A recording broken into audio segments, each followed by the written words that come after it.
naman, kasi si Granger, guys, hihirapan ako. As a player, pag sa akin kasi, linear kasi yung damage niya.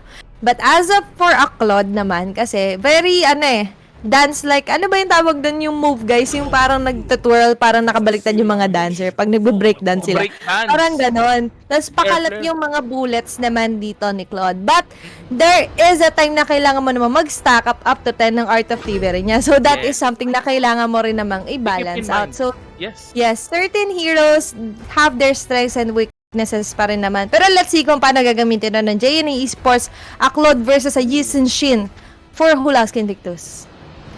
I was like, is this going to be a mid lane support Alice? Oh, there goes an Aldous out of nowhere. A hyper carry Aldous, sabi ng JNA. Nako, it's time. Ipapakita namin sa inyo kung paano yung tamang paggamit ng isang hyper carry Aldous. But this time round, wala tayong makikitang hiling-galing prowess para sa ng JNA Esports. Though, eto maring Athena yung naging katanungan ko, no, is this going to be, or is there a possibility na mage support Alice to onto the middle lane? Pwede. Kasi you already have a Yuzong. Tapos pwede mag-roam dito si Benedetta. So let's see kung paano lalaro. Or pwedeng roam lang si Benedetta actually. Tapos Alice could just stay onto the side. That is a possibility. Tapos sasama lang lagi si Diggy onto Yisun Shin, which is score God 1 to 3. But this how they do it with the Aldous for JNA Esports. Pero let's head on na sa ating game number 2. Yes, so Hulawski Invictus and JNA Esports fight it off into the land of Dawn. And Mariatina, ito makikita natin, tama ka, actually, that the Benedetta is gonna be the one roaming onto the middle lane. And look at this, Aldous prioritizing his own purple buff instead of going for the middle lane is quite understandable, knowing na pwede siyang pwedeng matulad, no, sa ginawa nila kanina na maaga siyang na jungle invade and doon na nahirapan or na problema mag-stack up ang isang Aldous. Whereas onto the top lane, Aren is gonna be protected by the Selena dito. Look at the harassment powers na binibitawan ni CJ dito. Yuk TZ already very low on HP. This is what you need to do against an Alice. Make him back away almost every time para hindi nga naman makakuha ng mga blood orbs. Exactly. Pero dito si CJ, he knows the capability of a Selena is this early of a game. Hindi niya tinatanda na with the traps and abyssal arrow. But look at the Benedetta. Tama tayo. This will be a jungler or roaming Benedetta. Paikot-ikot with the battle spell execute. Talagang one-time combo kapag may nakasalubong yan na squishy heroes. But right now, guys, kita naman natin. Slow but steady naman dito sa Demon Kite. He's actually being very careful. Baka kasi maulit sa kanilang ginawa lang for JNA Esports. Pero speaking of that one, a first blood will be going to Aiki with the Benedetta. Pero meron pa makakasalubong dito si Trevor will be the next target. The Mountain Shocker, yes, it will connect with the slow effects as well. Hindi niya tinatantanaw with the basic attacks and the normal. Pero hanggang doon sa dulo ng walang hanggan, uuwi na lang siya at magta-tower hug sa kanyang Torre Baymax. But a chase rate will be connected. Pero hindi naman talaga i-connect into the hero itself. Instead, para mas mabilis lang siyang lumakad dito, Baymax. You seen what the Claude did there onto the top lane, no?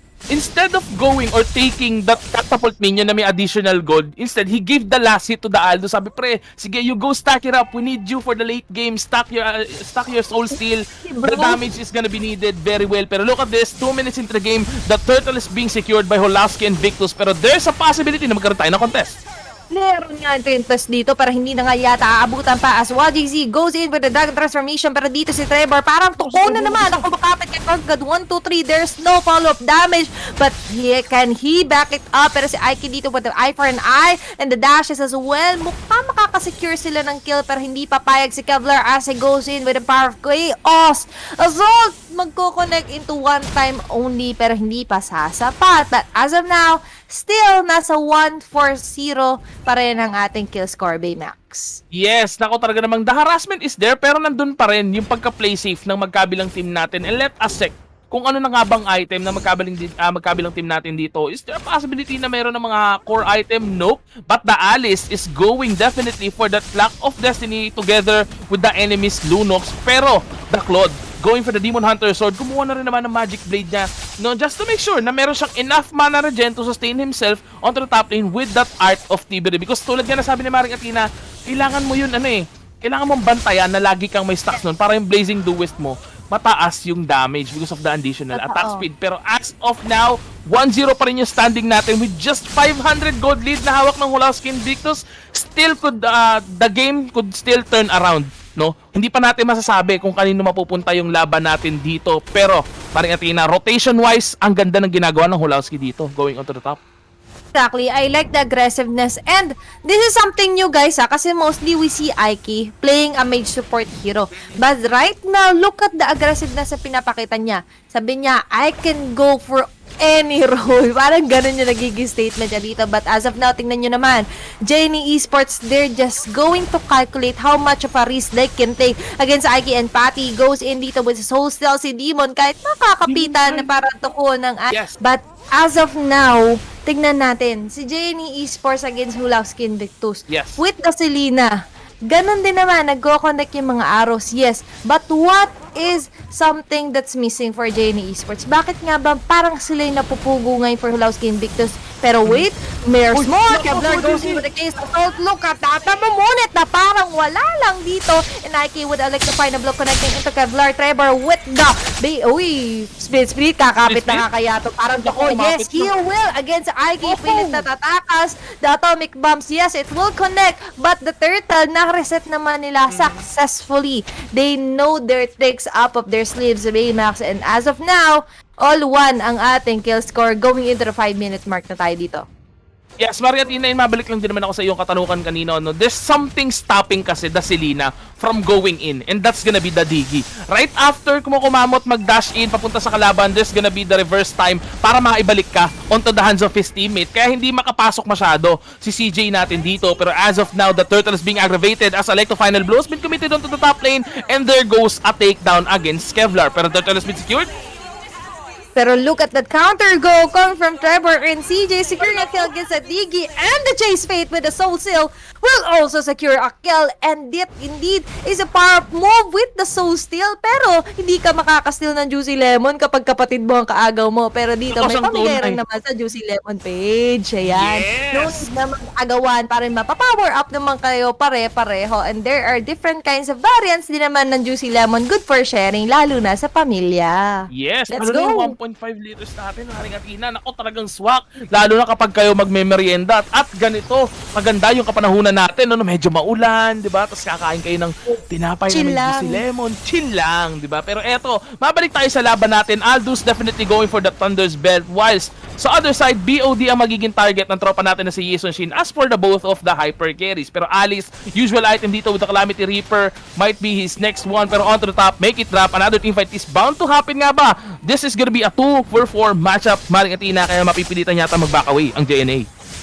4-man rotation out to the top. IQ would like to find a block connecting ito Kevlar, pero kaya sa Salt, ikakasa na nga ba? Hindi pa yata dahil si CJ goes in with the arrows. Hindi magkoconnect. Go, Korgad, 1-2-3, just focuses on taking down the clear turret takedown that where. Pero dito si Trevor naman ang makakasecure ng kill XP for IQ with the Benedetta. But look at the chase rate for Demon Kite for the Soul Steal against Patty na parang Patty lang pinitpit talaga, pero a double kill will still be secured. Will he go for a triple kill against YGC? Still on the go.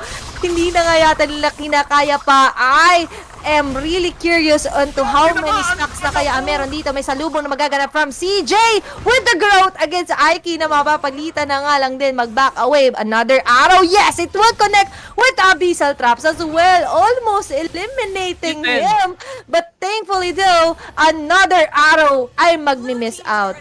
He will survive to see another minute or so. Grabe. Yes, he was very lucky on that final Abyssal arrow. Luckily, sexy si Benedetta. Kaya alam mo yon, sa balingkinitang katawan niya dumaan yung Abyssal arrow. No? Yes. Dumatis lang ng konti pero hindi kumapit, Maring Athena. Pero once again, Demon Kite, no, very hot right now dito sa laban natin as he were able to take down almost everyone doon sa top lane. Pero that's an off-cam kill or actually a good takedown naman para sa side ng Hulawski Invictus. Ako yung mismong natatakot para sa Hulawski Invictus nung dumating yung Aldo sa top lane.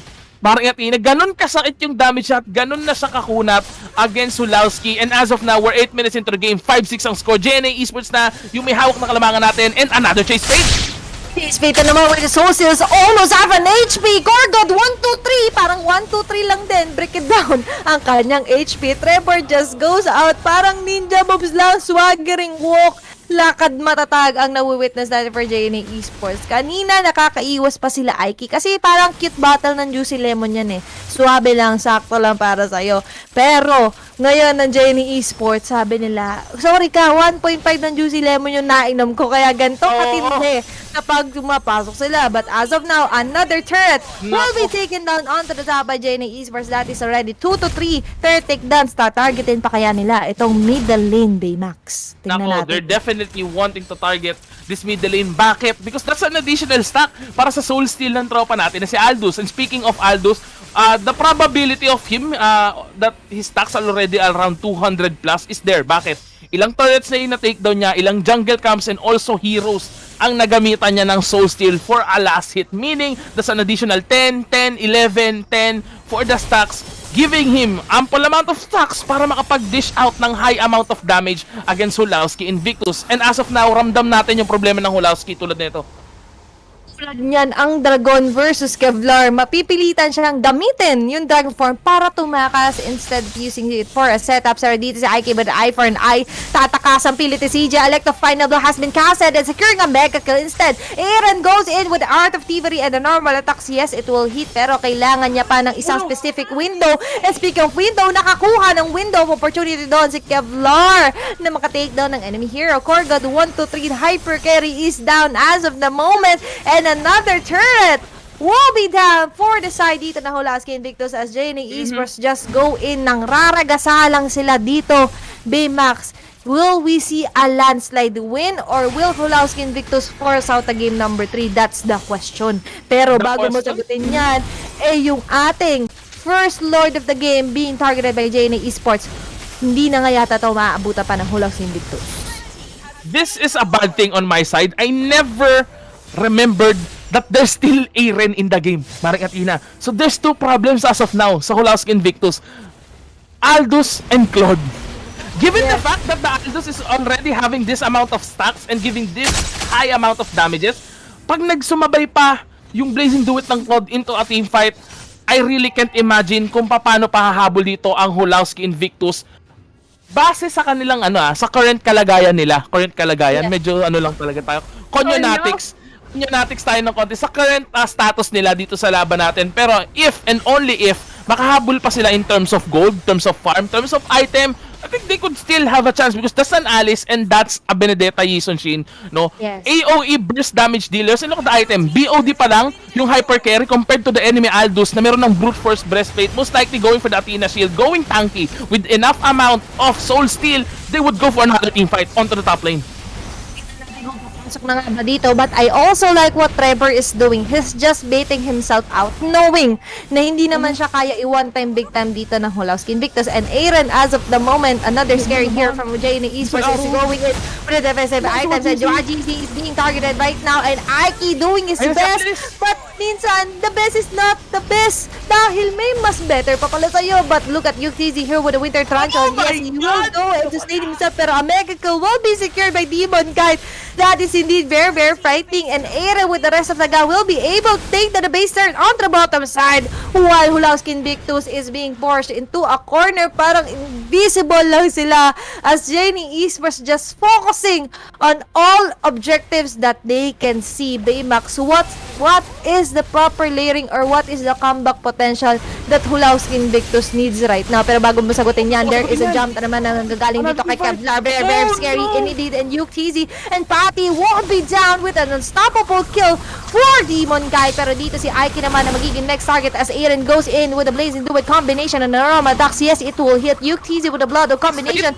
King's Fate, kukonek ka nga dito pero hindi ito tuloy. Instead, the normal attack will be able to eliminate UTZ at Electro Final Blow with a double kill will also be secured by CJ against Hulawski Invictus. One man down and then one man standing for Hulawski Invictus as JNA Esports takes what's rightfully theirs with a game 2. Very dominant matter indeed and a 2-0 sweep against Hulawski Invictus. Maring at Ina, that was a